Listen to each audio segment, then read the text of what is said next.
Olá, boa noite. Eu estou em mais uma live sobre a série de que criança não é mini adulto. Eu comecei na semana passada. Falando sobre a postura. Criança não é mini adulto e a postura. E hoje eu quero falar sobre a questão dos esportes, né? Que criança não é um mini adulto e como fica essa questão dos treinos esportivos, como que fica essas habilidades esportivas, alguns esportes específicos, o treino e habilidade motora, as questões mais precoces, como que fica tudo isso. Então, para isso, eu convidei a doutora Ana Lúcia de Sapinto. Ela é professora doutora na USP, ela é pediatra, ela é reumatopediatra e ela é pediatra do esporte, acompanha vários atletas aí, estuda isso como ninguém. Muito feliz, muito lisonjeada de dela ter aceitado esse convite, e eu gostaria que, se você estiver ouvindo bem, que você dê um sinalzinho aí para mim. Olá, doutora. Oi, tudo bem? Boa noite. Tudo bem, Renata? Eu tô bem, sim. A senhora tá bem? Também, tudo bem. Prazer estar aqui com você. Ai, o prazer é todo meu, né? Eu já rasguei bastante cedo hoje. Estou muito feliz que a senhora está aqui, muito feliz mesmo. Eu gostaria que quem estivesse aqui na live ouvindo desse só um sinalzinho para saber se está tudo bem com o som, tanto o meu quanto da doutora Ana. Se tiver tudo bem com o som, que vocês façam um joinha. Se não tiver, que faça assim. A gente pode tentar melhorar aqui alguma coisa, tá bom? Doutora Ana, eu gostaria que... Renata, você está me ouvindo bem? Eu estou ouvindo. A senhora está me ouvindo? Também, para mim está perfeito. Tá. Eu gostaria de começar com a senhora se apresentando. Olha, a Rosana disse que está tudo bem, a Kátia também, está tudo ótimo.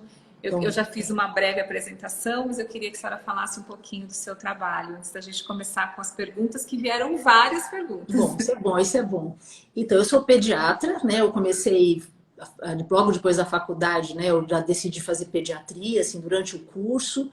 Aí, depois da pediatria, eu me interessei bastante pela parte osteoarticular, então eu acabei fazendo reumatopediatria, que é uma especialidade que estuda bastante essa parte de articulação, de músculo. E aí, depois de um tempo que eu estava na área da pediatria, eu achei que estava faltando alguma coisa mais relacionada com exercício e com esporte. E foi quando eu fui para a área de formação, de graduação formal mesmo, assim, de pós-graduação, e fui para essa área de exercício. Então, daí eu fiz a especialização em medicina do esporte, aí eu fiz o doutorado, eu fiz o pós-doutorado, e toda a parte pós-residência toda foi na área de exercício e de esporte. Para mim sempre ficou assim, eu ficava meio com saudade um pouco disso, porque eu treinei quando eu era criança e quando eu era adolescente, né? Eu treinei natação de forma competitiva, mas por volta de 13, 14 anos eu acabei mudando de esporte, eu fui fazer basquete, aí joguei basquete, competi pelo basquete também. Depois eu voltei, na época da faculdade, eu voltei para natação de novo. E senti um pouco falta, né, de lidar com isso. E aí foi um jeito que existia medicina do esporte aqui no Brasil, isso já faz mais de 20 anos, mas era uma área uma área muito ortopédica e cardiológica, né? Faltava um clínico a mexer com isso e muito mais ainda o pediatra. Fora daqui a gente tinha, mas a gente aqui no Brasil a gente não tinha muito esse especialista. E foi quando eu me interessei por essa área e comecei a fazer. E aí no Hospital das Clínicas montei o ambulatório de medicina do esporte direcionado para criança e adolescente, montei um laboratório de pesquisa de exercício, né, mas aí na área de prescrição de exercício, o lacre, né? no lacre, que é na área das doenças crônicas, né? A gente começou com a área de reumato, mas hoje a gente faz pesquisa, inclusive até agora no pós-Covid, a gente tem várias pesquisas que a gente está fazendo lá. Então eu consegui juntar a parte de exercício, que são, no caso dos pacientes com doenças crônicas, e a parte do esporte, que no caso das crianças e dos adolescentes, que são os atletas. Ah, sensacional, doutora, sensacional. Tenho um boa noite aqui para a senhora, doutora Ana Lúcia, tudo bem? Quanto tempo? Matheus está ligando, um grande abraço. Eu é que mando um abraço pro Fabiano. O Matheus é goleiro, ele fazia futsal, eu lembro bastante dele. Ah, que legal. Pelo que eu andei vendo, o vendo nas mídias, eu acho que ele continua jogando futsal. Um excelente goleiro. Ó, que ótimo. Tem alguns colegas meus aqui que trabalham com esporte, o Juliano Aracá, que ele foi meu veterano na faculdade, isso há um bom tempo Olha só, atrás. que bom, que bom. Pouco tempo, vamos pensar assim, pouco tempo atrás. Esses dias aí. Doutora, a gente tem bastante pergunta, eu coloquei uma caixinha, fiquei bem surpresa com a quantidade de perguntas, Ah, que bom, então que bom. vamos lá para a gente começar. aproveitar ao máximo esse tempo, né? Eu vou falar um pouco, tem umas perguntas bem parecidas aqui, e então eu vou resumir as perguntas que me vieram a respeito de musculação em uma aqui, tá? A partir de que idade é indicado musculação para crianças como fortalecimento? Então tem essa pergunta. Aí tem uma outra muito parecida, que criança pode fazer musculação a partir de quando? E se a musculação ajuda no esporte? Então acho que são 3 perguntas que a gente poderia falar Fazer nessa. junto. Então, eu acho que uma coisa assim, que as pessoas... Vamos tirar o termo musculação, porque toda vez que a gente fala musculação, todo mundo pensa já numa academia, nos equipamentos. Então, o conceito não é bem esse. Agora, o conceito é, toda criança precisa fazer exercício de fortalecimento muscular, que eu acho que seria o termo mais adequado. E com certeza, sim. Se é uma criança, para ela se desenvolver, a gente não pede para a criança sobe escada, desce escada, pula num pezinho só, no outro, anda de bicicleta, joga bola. Tudo isso é um exercício de fortalecimento. Então, a criança tem que fazer. Se a gente vai se direcionar para as crianças que fazem esporte, elas precisam fazer exercício de fortalecimento, que é uma maneira da gente prevenir as lesões. Que é uma das grandes preocupações que a gente tem, é a criança entrar no esporte competitivo e começar a ter lesão, né? Lesão por esforço repetitivo. Então, o fortalecimento muscular, ele equilibra a musculatura. Então, às vezes todo mundo pensa, não existe um esporte completo, um esporte que mexe todos. Mais ou menos. Sempre vai ter algum grupo muscular ou outro que não vai estar sendo trabalhado. Então, é extremamente importante esse conceito de colocar os exercícios de fortalecimento junto das modalidades esportivas. E daí a gente pode ir para o outro lado também. Então, a criança pode fazer exercício de fortalecimento se ela tem alguma patologia, se ela tem alguma doença. De novo, não só pode, como deve. Então, tirar a questão da academia, da musculação. Então, quando que a criança pode fazer um exercício na academia, vamos pensar assim, quando ela vai, o tamanho dela consegue se assentar nos equipamentos. Se você tem uma criança, um adolescente, uma criança de 5 anos de idade, ela não vai conseguir sentar 6, 7, 8, 10. Quando que ela vai caber? Com 12, com 15. E sempre tem que tomar cuidado, ou o professor de educação física ou o fisioterapeuta tem que estar junto para poder fazer esses gestos, que a gente chama de gesto esportivo também, né, Renata? Quer dizer, fazer um exercício de fortalecimento tem que ser muito bem feito, muito bem corrigido. Não é só fazer, né? Porque às vezes chega lá e aí naquele movimento fica justamente reforçando aquele desajuste que a criança precisa arrumar, né? Então, digamos, sei lá, ele vai fazer uma flexão do quadril e está sempre trazendo uma rotação interna. Se aquilo não for corrigido, ele vai fazer sempre e vai sempre, né, exacerbar ainda mais aquilo que ele deveria corrigir, né? Então, acho que um olhar da biomecânica, né? Enfim, então, resumindo, se ele, entre parênteses, cabe no equipamento, tá ótimo, mas não é só musculação. Só musculação. A gente pensa no geral, né? Eu acho que uma coisa que é importante, assim, pode fortalecer com o próprio peso da criança. Então, se ela vai fazer uma flexão, se faz... Tudo isso é exercício de fortalecimento, né? Pode usar os terabandes, os elásticos, quer dizer, não tem problema nenhum.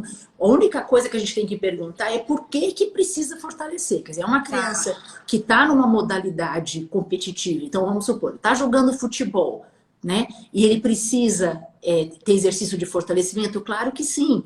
Porque se ele estiver jogando futebol, às vezes ele está só fortalecendo um grupo o quadríceps, mas só o vasto lateral. O medial não está, o isquiotibial também não está.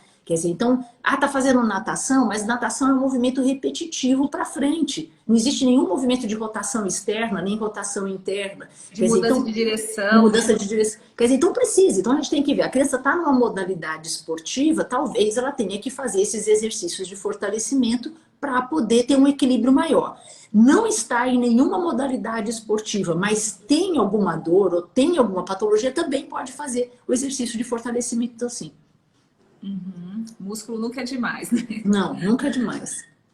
Tá, eu acho que a senhora acabou respondendo aqui uma outra pergunta, que seria: poderia comentar sobre preparação física para atletas entre 11 e 14 anos, com risco de lesão, etc.? Então, a questão, tanto que assim, até a preparação física faz parte do esporte, e a gente pede muito, a gente que trabalha na área da saúde, né, no sentido do, não na área do treinamento, vou colocar assim, não que o professor de educação física hoje também ele é da área da saúde, Isso. mas assim, o fisioterapeuta e o médico. Então, a gente, quando examina o paciente, a gente vê muito comum, muito desbalanço muscular. Então, hoje, o que a gente sabe? Já é recomendado, até a Academia Americana de Pediatria, a Academia Americana de Medicina do Esporte, recomenda você trabalhar todos os pilares. Então, você tem que trabalhar o condicionamento aeróbio, você tem que trabalhar a força, você tem que trabalhar a flexibilidade e o treino neuromotor. Então, assim, não só deve, mas assim, tem que entrar. Então, o paciente vai fazer basquete. Então, ele vai ter a hora do fundamento, as horas do coletivo, e tem que entrar a parte de preparação física. E nessa preparação física, entrar todos esses pilares. Assim como vai fazer treino de natação, vai fazer esgrima, o que for. E não só nessa idade dos 11 anos. Que depois a gente pode até discutir um pouco essa questão, né? Da especialização precoce, que é uma coisa que tem se falado bastante. Então, assim, se você tem uma criança que antes disso ela já está fazendo uma modalidade esportiva, você tem que ter a preparação física também. Não é porque ela tem 10, ou tem 8, ou tem 9, que ela não tem indicação de fazer. Né? Agora, não, ela não está no esporte competitivo, ela está na parte recreativa.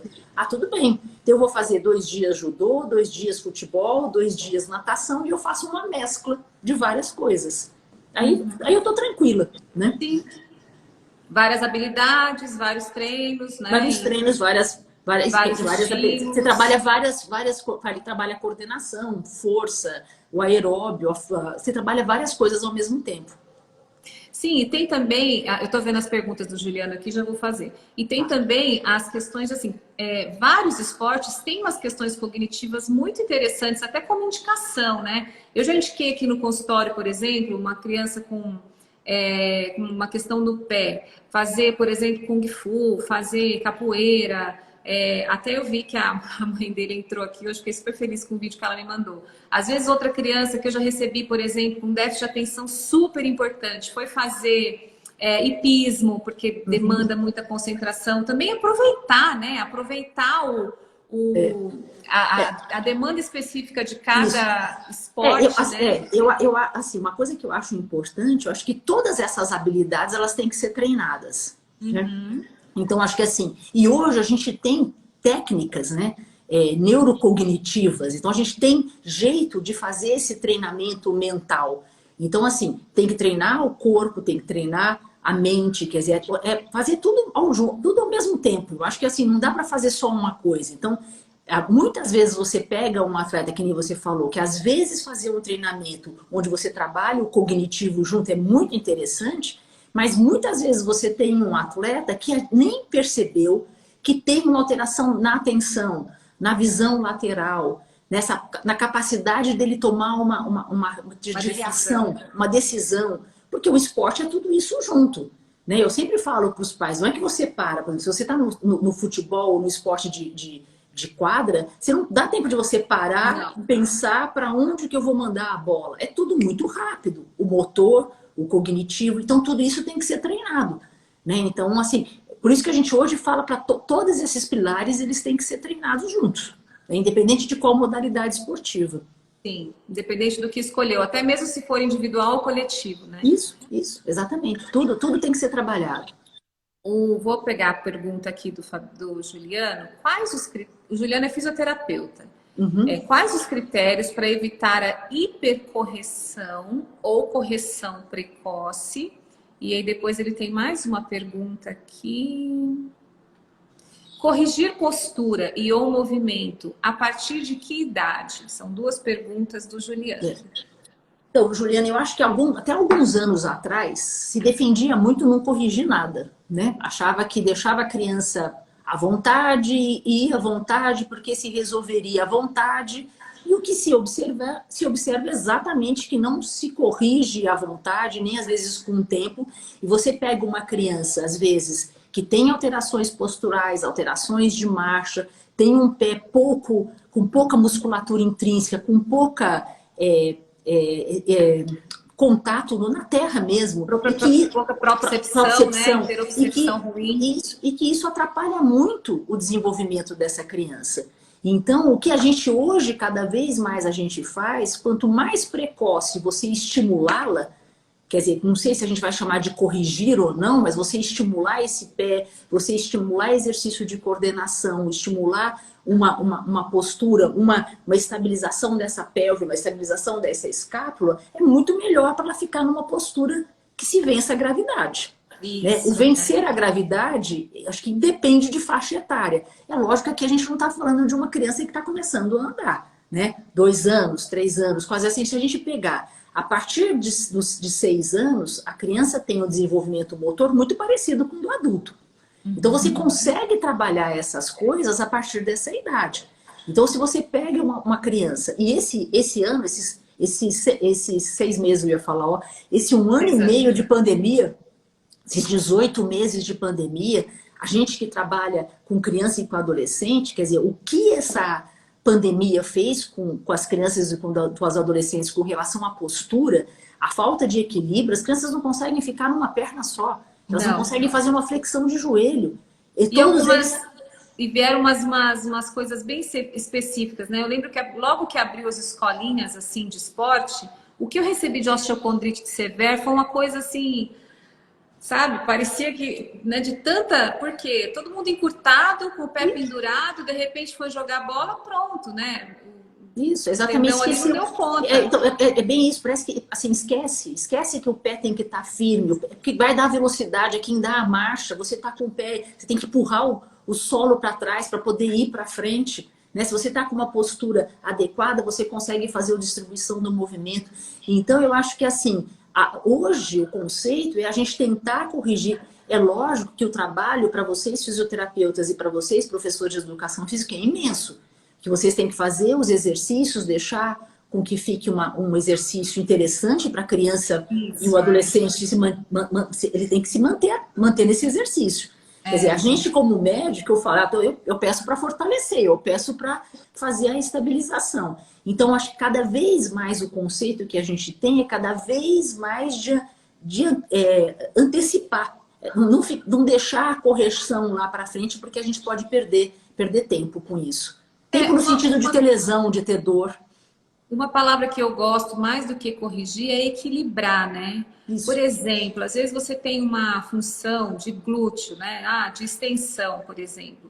E aquele glúteo está tão fraco que ele vai usar quem? O outro, segundo da extensão, o isquiotibial. Daí quando o isquiotibial tiver que fazer a função dele, ele não aguenta, ele não vai dar conta. Daí ele vai, sei lá, ter estiramento, ele vai ter cãibra, ele vai ficar encurtado, e aí se ele tá curto, ele impede outros movimentos, né? Então, acho que essa questão do equilibrar, às vezes também uma ativação, né? Mostrar, né, que, quem começa esse movimento não é esse músculo, viu? Quem começa esse movimento é esse, né? Perfeito. Eu acho que isso transcende um pouco da questão da correção, né? De ficar... A gente pode chamar como reeducação? Reeducar? Eu gosto mais do que reeducar, ensinar mesmo, porque reeducar, um dia você foi educado, né? Um dia você aprendeu, né? Então tá mostrando de novo. E é importante, assim, Renato, eu acho que assim, o termo ou é reeducar, ou educar, ou assim, mas eu acho que é bem isso. Eu acho que assim, a maneira como as crianças ficam muitas horas na escola, muitas horas sentadas, isso é difícil ficar numa postura correta, e eles não têm mesmo controle motor para isso. Então, eu acho que quanto mais a gente trabalhar por meio de brincadeira, por meio de estímulo, e trabalhando esses grupos musculares e dando uma sustentação para esse pé e fazendo com que eles aprendam, quer dizer, assim, se a gente for prestar atenção, às vezes, nas crianças hoje, eles têm um pé que não tem um comando, uma mão que não tem um comando. A mão tem que ser firme, o pé tem que ser firme. E tudo isso pensando na prevenção das lesões. Porque qual é a minha preocupação? É essa. Porque um gesto errado, um desalinhamento, uma pelve que está instável, um valgo que vai de desvio, né? Um valgo com desvio dinâmico, né? Quando você faz uma flexão. Quer dizer, tudo isso é fator de predisposição de lesão. E lembrar que mais do que o estático, né? Porque estático isso. É aquilo que a gente está vendo. Nossa, ele tem um valgo. Não, pior do que isso é o dinâmico. É o né? dinâmico. Como é que ele está? No dinâmico, que é por isso que às vezes eu falo para os pais, é muito importante a gente ver como é que esse gesto, onde é que ele está botando a mão para nadar, como é que ele está pegando na raquete, qual é o movimento que ele faz. Então, mais do que parado, quer dizer, o gesto esportivo dele e ter profissional, por exemplo, que nem ou como fisioterapeuta, os professores, que conseguem entender qual é o músculo que tem que ser acionado com aquele movimento. Porque às vezes você vai fazer você vai usar um músculo que não é, né? Um músculo acessório, um músculo que é muito mais fraco, e aí você vai ter dor, você vai ter lesão. Então, acho que assim, todo olhar, por exemplo, toda vez que eu vejo uma criança e um adolescente, quando eles chegam para mim, eu olhar todos os detalhes no sentido de o que eu posso fazer para essa criança não se machucar.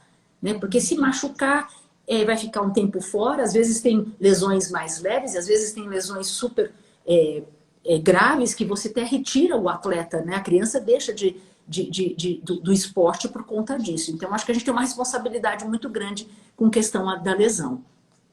Tem uma pergunta aqui, Edna. Meu filho tem 7 anos e sente dor no calcâneo após treinos e jogos de futebol. Qual o melhor tratamento? Então, o futebol, o que acaba acontecendo? Né? Uma coisa que é importante, as crianças, na fase de crescimento, eles primeiro crescem, o osso cresce primeiro, depois o músculo e o tendão eles vão se adaptando. Quer dizer, então esse é um processo comum. Então, uma coisa que assim, isso não é a dor de crescimento, que muitas vezes as pessoas falam, essa dor no calcanhar, por exemplo, no caso do filho da Edna, né, que ela chama, Isso. da Edna, isso é dor de crescimento. Não é.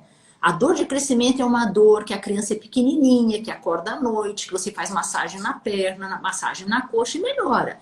Não são as osteocondrites, né? Não são as osteocondrites. Agora, assim, essa dor no calcanhar, e é uma dor que dói muito, eu falo para eles, é dor de verdade, porque tá doendo o periósteo, porque tá doendo porque tá tendo uma tração no tendão. Quer dizer, o tendão está inserido numa parte do osso que está tracionando demais pelo crescimento e pelo esporte que ele está fazendo. Fora isso, a chuteira, normalmente quem faz futebol de salão tem muito mais essa osteocondrite, que é o nome médico que a gente dá para isso, do calcânio, do que quem faz o campo. Porque é muito duro. A chuteira ela é fina, tem pouco amortecedor. Então, tudo isso faz com que eles tenham esse tipo de dor. Então, o que a gente tem que fazer? A primeira coisa, menino e menina que gosta de jogar futebol, eles gostam de andar de chuteira o tempo inteiro. Então, tem que explicar para eles. Chuteira é para usar para jogar no futsal. Não se usa chuteira para ir para a escola. Então, tem que usar um tênis um pouco mais adequado para fazer os outros esportes. Tem que estar bem alongado. Às vezes ele está com a musculatura da panturrilha encurtada, que isso também dá dor. O isquiotibial, que é a musculatura posterior da coxa, encurtado. Fora isso, ele pode estar desalinhado, ele pode estar pisando com o pé muito para dentro. Ou ele pode estar com aquele desalinhamento que a gente falou da pelve, que também está forçando mais um lado. Ele pode estar com uma perna diferente da outra. Agora, o que a gente pode fazer? Alongar e fazer um equilíbrio muscular. Equilibrar essa musculatura, tirar o tênis do dia a dia, deixar o tênis só para jogar o futsal. Agora, é dor de verdade. Essas dores são dores que doem bastante. Quer dizer, a gente tem que levar em consideração. Às vezes eles fazem uma fratura. Vai dando tanta... A tração é tão grande que faz uma inflamação no osso e o passo mais grave é ter uma fratura nessa região. Sim, muito bom. Eu vou um pouquinho mesclando aqui com outras. Existe algum limite de horas para a criança num treinamento esportivo? Qualquer esporte, não vamos centrar necessariamente nesses que a gente tem comentado. Um treinamento esportivo normal. Eu acho que uma coisa que é importante, Renata, assim, o que a Organização Mundial de Saúde preconiza, né? Que as crianças de 2 a 5 anos, elas têm que fazer 2 horas de atividade física por dia. É bastante, não é pouco. E as crianças de 5 até 17 anos, 1 hora. Então, quem faz 1 hora de atividade física, sei lá, treino, 6 horas na semana, 7 horas na semana, está cumprindo o que é preconizado para a saúde. O básico para a saúde. Entendeu? Quando que a gente começa a ficar preocupado? Quer dizer, primeiro o que é isso? Não existe, né, tanto que do próprio termo, né, a criança não é um adulto em miniatura, não existe nenhuma recomendação do mundo inteiro, assim, seja na Europa, americano, mesmo aqui no Brasil, quanto que é muito? O quanto que é pouco? O pouco a gente sabe, que você está fazendo mesmo que 1 hora é pouco. Mais do que isso, quanto que seria muito? Não tem muito isso definido. Então, o que a gente faz? Quem está fazendo treino de uma forma competitiva, que dura mais do que esse tanto que é o preconizado, então 2 horas por dia, acende um alerta, porque essa criança tem que ter energia, que é a maior preocupação, suficiente para treinar e sobrar energia para crescer e para se desenvolver. Quer dizer, então, o muito é muito em cima do que se ela está conseguindo comer, dormir, ir para a escola e crescer e não ficar doente, está tudo certo. Se ela não está conseguindo equacionar isso tudo, a gente fica preocupado. Quer dizer, é lógico que assim, normalmente o que a gente fala 2 horas, 3 horas, o que a gente vê em geral nas modalidades esportivas vai mais ou menos em torno disso, de 2 horas. Às vezes tem 30 minutos, 40 minutos de uma parte física e depois tem um treino. Tem alguns esportes que a gente sabe, particularmente a ginástica, a natação, são muitos dias de treino. Né? Porque algumas pessoas defendem isso porque você precisa de muita de volume, de quantidade de treino para poder ter um aprimoramento. Coisa que a gente não vê tanto no basquete, no handball, no vôlei. A gente vê normalmente eles treinaram umas 3 vezes na semana. Né? Às vezes os cuidados até mais altos. Então, a questão do número de horas acaba envolvendo em cima disso. Então, assim, é mais do que 2 horas por dia, acende uma luz e a família fica preocupada para saber se ele está se alimentando bem, dormindo bem, para fechar essa conta para ele crescer. Porque senão pode ter comprometimento do crescimento dele. Tá. Na verdade, quando eu abri essa série de falar de criança não é mini adulto, foi exatamente isso aí que a senhora está falando, que era a minha intenção de informar, né? Porque às vezes eu me sinto, principalmente assim, não no ambiente de universidade, porque o ambiente de universidade é bem multiprofissional e quem está lá já sabe disso, né? Mas quando eu tô aqui sozinha, aqui no consultório, né? Eu enfrento muito exatamente isso aí. Mas ele não vai fazer isso? Poxa, mas por que não pode, né? Como se eu quisesse frear, né? Não é questão de frear, né? É questão de observar o crescimento, de observar do que tá roubando, né? Porque assim, o meu corpo aqui tem esse tamanho faz um tempão, né? Então, se tá roubando aqui é outra coisa. Quando eu começar a gastar em excesso, eu vou emagrecer, né? Provavelmente. Mas e a criança, né? Como é que fica isso, né? Quando eu abri essa série para falar de vários assuntos como eu pretendo falar, foi justamente por isso aí, né? Um pouco desse medo mesmo, né? Dessa questão do desenvolvimento todo, né? Não é só uma questão motora, né? Toda essa questão do desenvolvimento central, da nutrição, do próprio crescimento, claro, né? Dos hormônios, enfim. Assim, e lembrar que as crianças, é muito diferente, né? A imaturidade que elas têm, até emocional, até de explicitar pra gente. Então, às vezes eu falo para os pais, às vezes uma dificuldade para dormir ou um sono um pouco a mais é um cansaço. Uhum. Às vezes eles estão mais chatos, eles estão mais resmungões, às vezes eles estão cansados, eles não sabem às vezes verbalizar. Eu estou cansado porque eu treinei demais. Não sabe. Irritar, né? Irritabilidade. Irritado. Então, daí fica com irritabilidade, fica com dificuldade para dormir, alteração na questão da escola, que nem uma coisa, por exemplo, que a gente estava conversando, né? Que você trabalha bastante com futebol.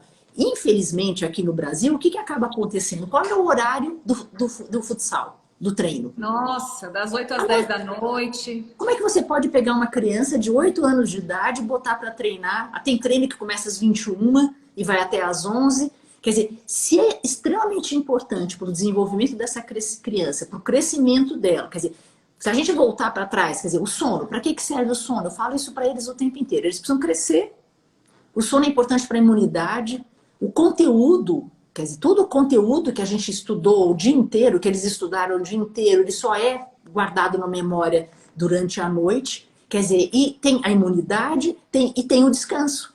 Quer dizer, sem descansar, substâncias que são produzidas no cérebro por conta do dia a dia, elas ficam acumuladas. E a gente sabe que o sono é importante para isso. Daí eu pego um treinamento do futsal, por exemplo, de criança pequena, e eles treinam até as 11 da noite. Ó, a Josi acabou de comentar, e eu conheço a Josi Começou às faz 20 muito 30. tempo. Isso, olha lá. Eu encontro ela às vezes porque o filho dela acho que é sub-12, o outro menino, e o Theo é sub-13. Às vezes eu cruzo com ela em algum treino. E ela acabou de falar, ó, eu estou no treino sub-8, o treino começou às 20h30. Quer dizer, então assim, para mim é um contrassenso. Então eu quero que as crianças treinem, mas como é que eles vão treinar à noite? Por que eles não treinam de dia? Ah, porque os clubes estão sendo usados de dia para o profissional, ou sei lá por quem. Quer dizer, mas a mesma coisa acontece às vezes com o judô. O judô também tem muito treino à noite. Então, assim, fica complicado você pegar uma criança que nem, ó, 8 anos de idade, tá treinando às 20h30, vai terminar de treinar até ele chegar em casa. Às Até vezes baixar esse cortisol para começar a produzir GH vai demorar. Não é? Vai demorar. E eles têm que dormir mais ou menos de 9 a 10 horas por noite. Quer dizer, então, para mim, assim, fica meio estranho. Quer dizer, aí você vai falar o que? Ah, não vai treinar?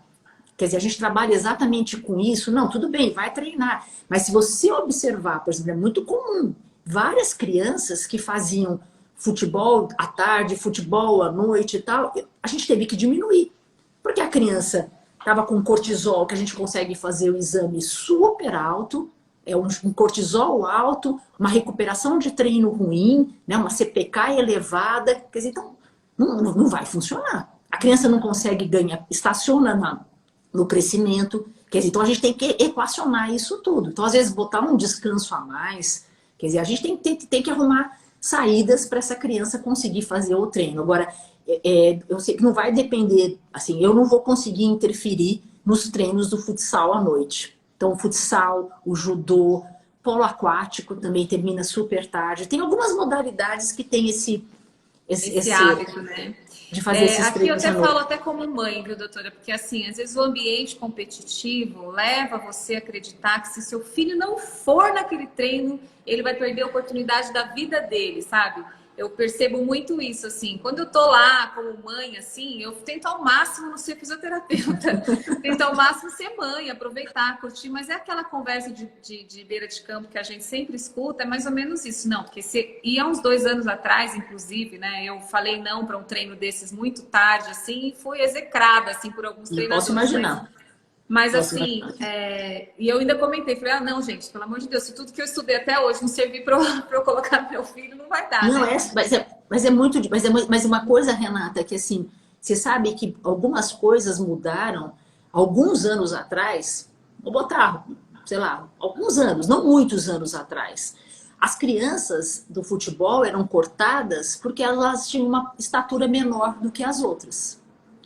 Hoje, eles não cortam mais, porque eles sabem que tem essa questão do desenvolvimento, que cada criança entra na puberdade numa determinada idade.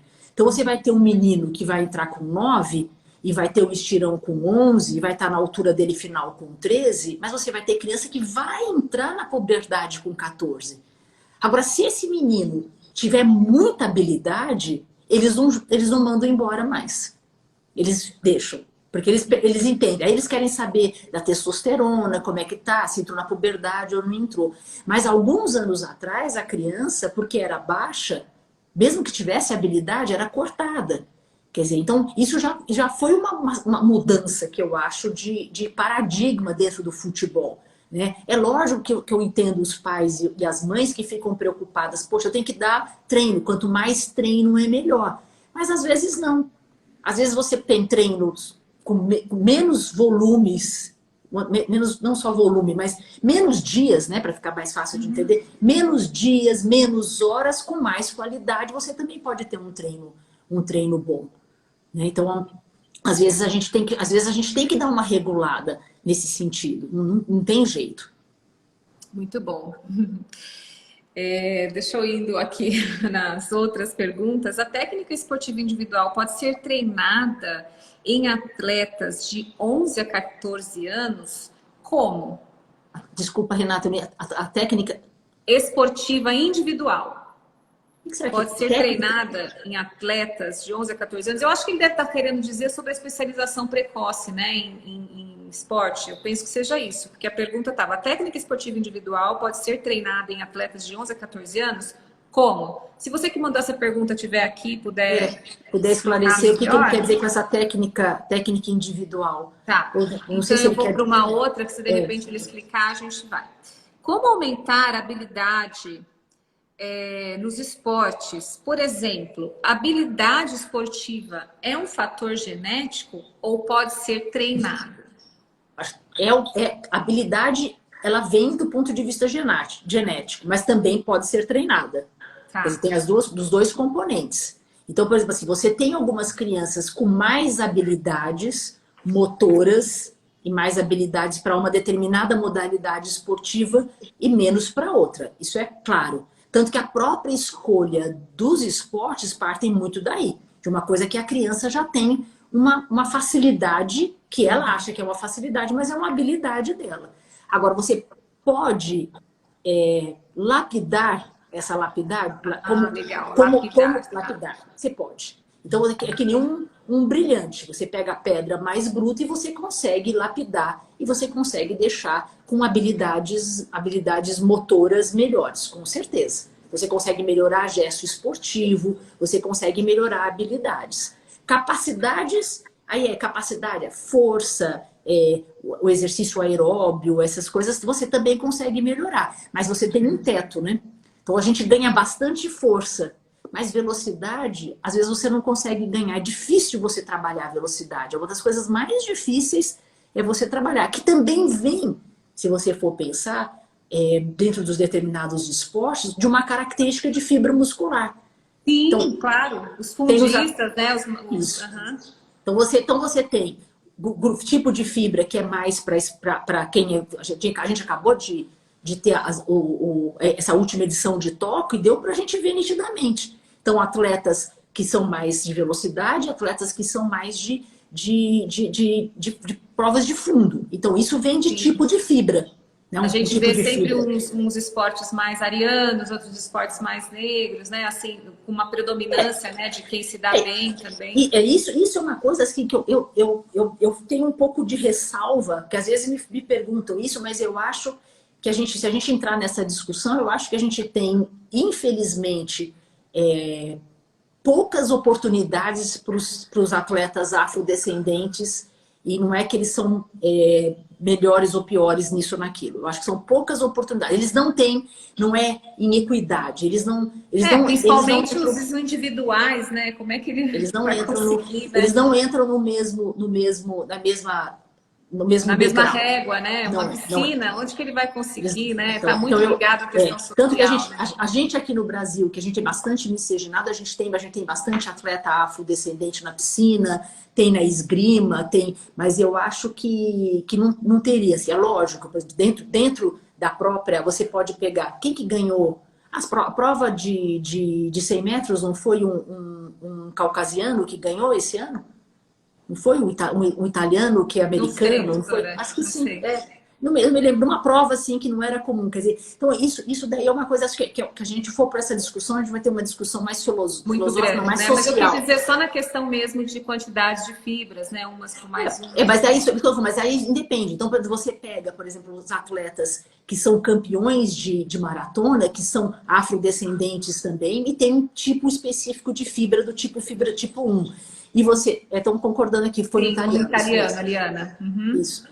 Aí, e você tem um atleta afrodescendente, por exemplo, se você pegar os jamaicanos, eles treinam e são muito fortes nas provas de 100 metros, tanto o Usain Bolt, mas agora apareceu um italiano. Quer dizer, então, eu acho que depende, cada vez mais, nosso mundo globalizado, cada vez mais ele vai ficar mais misto com tudo isso, e que eu acho perfeito, acho que é por aí mesmo. Aproveitando isso da questão precoce, falar um pouquinho dessa avaliação pré-participação, considerando os 12 anos, né? Então, assim, se a gente for fazer uma avaliação para essa criança, e como é que fica, juntando isso, como é que fica, então, para os esportes que esse treinamento precisa ser anterior aos 12 anos, né? Como é que a gente pode fazer uma associação disso, tanto dessa avaliação pré e como é que fica esse esporte que começa antes? Então, eu acho que assim, uma coisa que é importante as pessoas entenderem, assim, a discussão toda em cima da especialização precoce, ela surgiu em cima da quantidade de criança entre 6 e 17 anos com lesões. Lesões por overuse, lesões que acabavam até tirando do esporte. O burnout, elas ficavam... Todo mundo viu, acho que foi... De novo, essa nossa Olimpíada, ela marcou a questão da saúde mental, da importância da saúde mental, que muitos lugares não levavam isso em consideração, achava que não devia nem ser trabalhado. E aí, numa pré-medalha, ela desiste, né? E fala, não, a minha saúde mental é mais importante. E é verdade, porque assim, se você tem uma fratura, ninguém fala, não, tudo bem, você fraturou o pé, ok, você está protegido, você não pode mesmo, que você quebrou. E a questão de você ter o burnout, né? Ou o dropout, quer dizer, você não está dando conta de continuar o esporte. Então, foram essas situações, então a depressão, o burnout, as lesões, essas coisas fizeram com que as pessoas que trabalham com criança começassem a ficar extremamente preocupadas e tentassem ver como é que a gente poderia resolver isso. Então, hoje se preconiza que a especialização mais tardia, quer dizer, a partir de 12 anos, ela é muito mais interessante para o atleta. Eu até brinco muito, por exemplo, assim, dificilmente, eu que trabalho com criança e adolescente, eu não vou ter atleta famoso, né? Porque meus atletas crescem e vão para as outras pessoas que faz parte mesmo. Porque, não é verdade, porque assim, nesse período de criança, eu brinco com eles, eu falo para eles, quem foi campeão do ano passado na categoria de vocês? Ninguém lembra. Porque não é isso que é o mais importante. Então, assim, o exame de pré-participação, quer dizer, a avaliação de pré-participação, a partir do momento que a criança entrou num esporte competitivo, você tem que fazer. Porque ele não vai estar ali fazendo mais ou menos. É que eu sempre falo para os pais, a partir do momento que tem competição, ele vai fazer com tudo. Ele vai fazer com a velocidade máxima, com o esforço máximo. Então a gente tem que checar e ver se está tudo bem. Né? Tanto da parte cardiológica, do eletro, ver o crescimento, ver se está com deficiência de algum nutriente, ver se tem alguma coisa que precisa. Então, uma coisa que os pais perguntam muito, será que precisa usar algum suplemento ou não? Será que tem que tomar alguma vitamina ou não? Quer dizer, então, aí depende, porque assim, na prática, Renata, as crianças estão treinando muito antes de 12 anos. Então, uma coisa é o acadêmico. Uma coisa é o acadêmico. O acadêmico pede para ficar num único esporte a partir de 12 anos. E outra coisa é o que a gente vê no nosso dia a dia, que é muito antes disso. Nunca consegui lá em casa colocar meu filho em mais de um esporte. Tentei muito. É só futebol? Só futebol que ele gosta? Não, gente, vamos fazer basquete, vamos fazer tênis. Não, nossa, guerra. Então, isso é complicado mesmo. Os pais às vezes me falam isso, mas eles só querem. Eu falei, mas tem que oferecer. Quando é muito pequeno, então a gente está falando pequeno, que eu digo pequeno mesmo, criança de 5, de 6, de 7, de 8. Assim, eu acho que tem que dar um cardápio para eles experimentarem as outras coisas. Né? Não ficar direcionado num único esporte. Por uma questão de desenvolvimento motor, da questão de saúde mental deles, eles aprenderem outras modalidades. Mas cabe, o pai vai ter e a mãe vão ter que... Tem algumas regras, sabe que eu brinco, Renato? Eu acho que tem 3 coisas que a gente tem que saber fazer.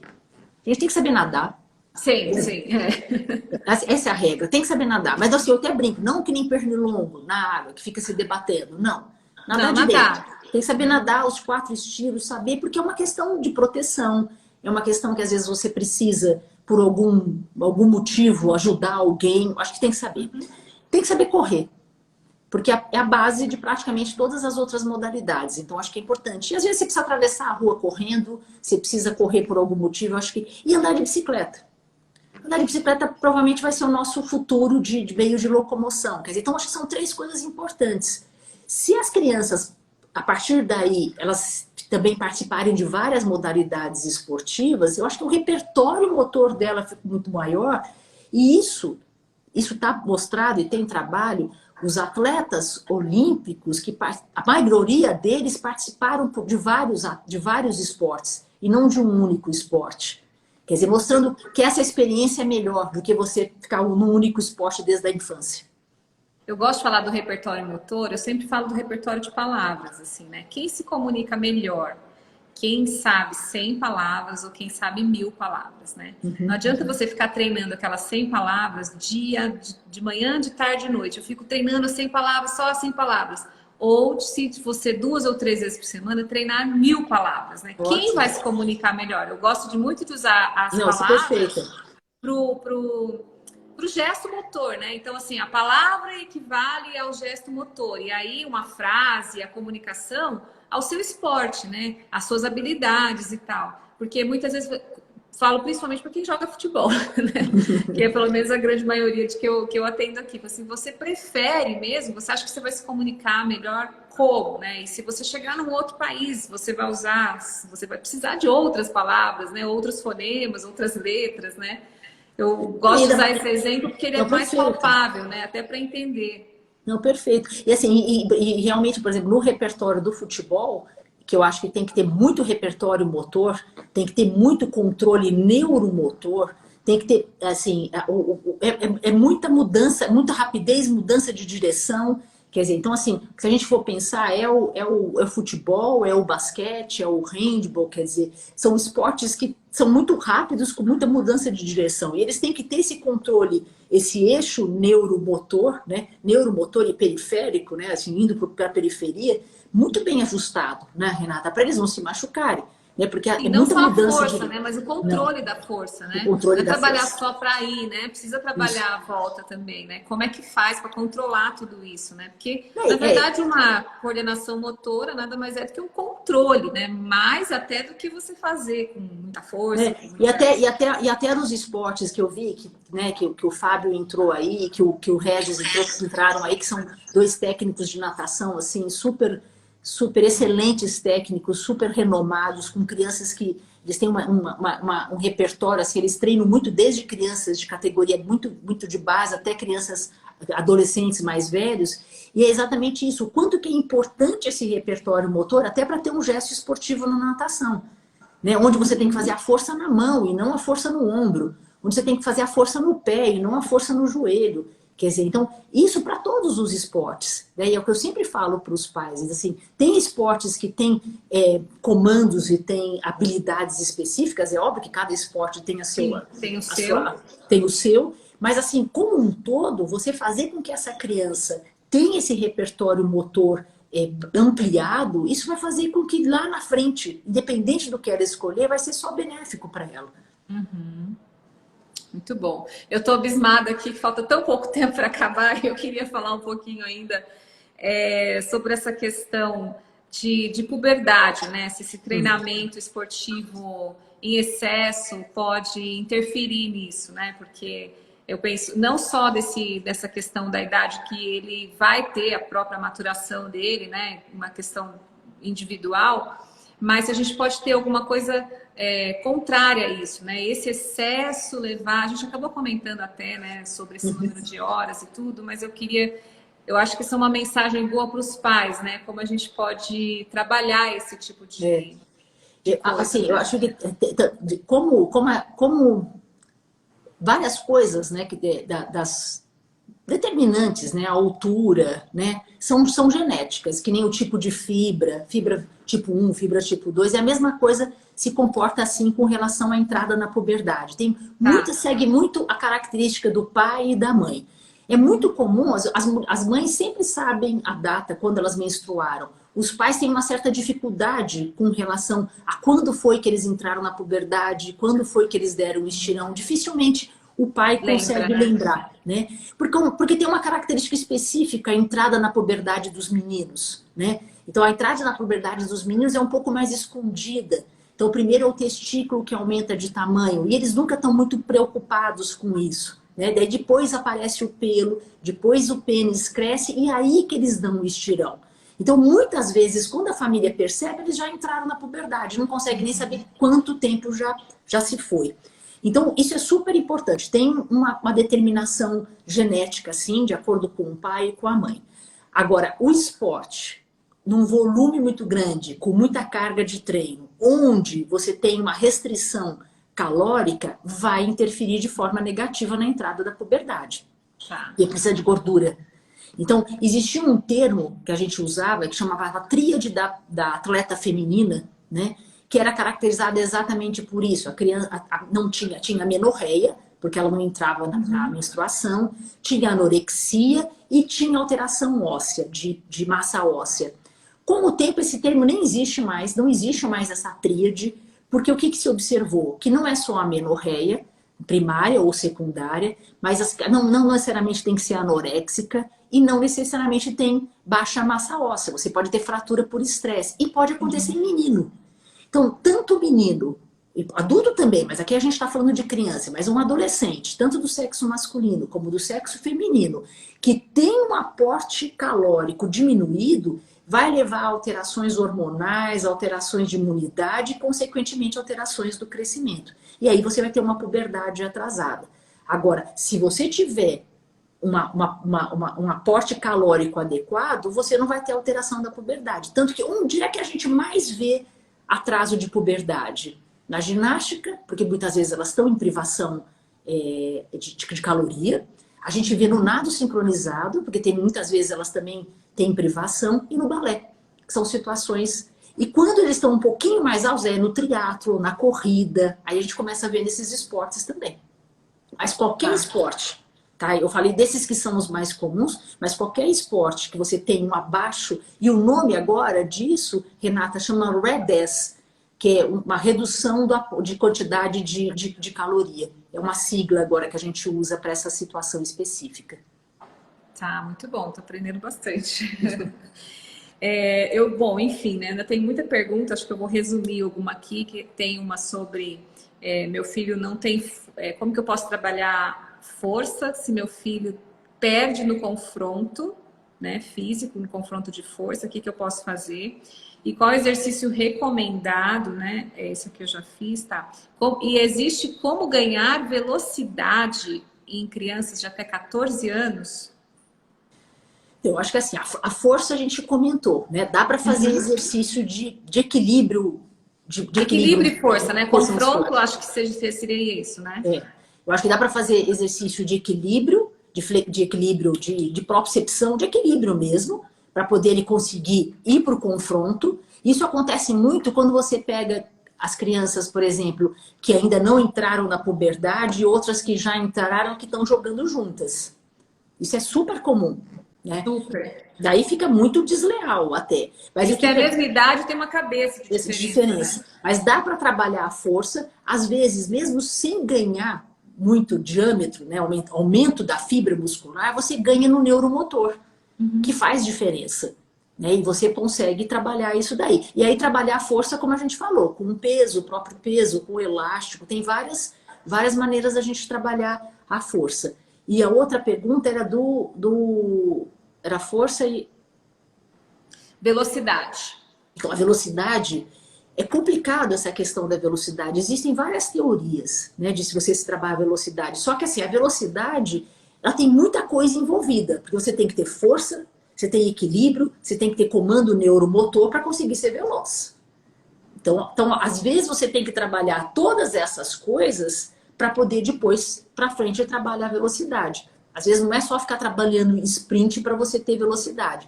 Então, às vezes você tem um atleta que não tem velocidade, mas muitas vezes porque ele não tem um controle neuromotor.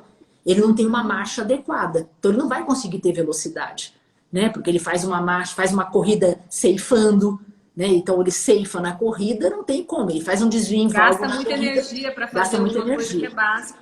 Né? Então, às vezes, tem que trabalhar essas coisas de uma anterior, checar se ele tem alguma alteração na marcha, treinar equilíbrio, treinar propriocepção, e daí talvez ele vai conseguir ter mais velocidade. Mas dá para treinar a velocidade, mas talvez com outras coisas junto, né? Não só a questão da velocidade.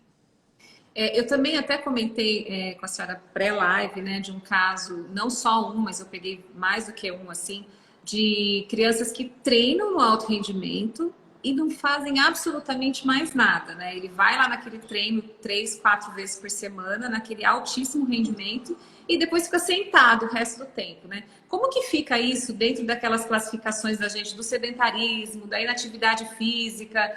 Claro que o risco de lesão dele é muito superior aos outros, né? Tá ali um corpo parado, exposto demais, né, num período pequeno, mas como é que fica nessa questão aí do sedentarismo? A gente só tem 3 minutos, doutora.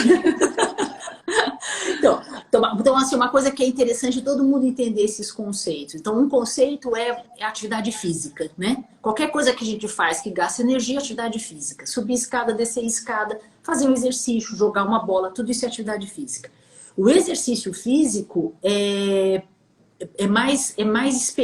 tem objetivos específicos. Então, eu vou fazer o exercício para ganhar força, o exercício para ganhar capacidade aeróbica, um exercício de flexibilidade. O esporte já é uma outra coisa. Então, é um conjunto de todas essas coisas com regras, com outras coisas envolvidas. Então, esse seria o esporte.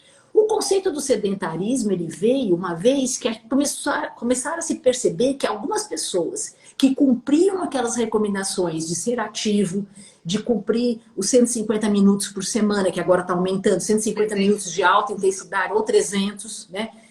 Mesmo assim, tinha um risco cardiovascular maior. Mas daí, o que eles associaram? Pelo tempo que ficavam, como você disse. Então, fazia 30 minutos de exercício e o resto do dia ficava sentado.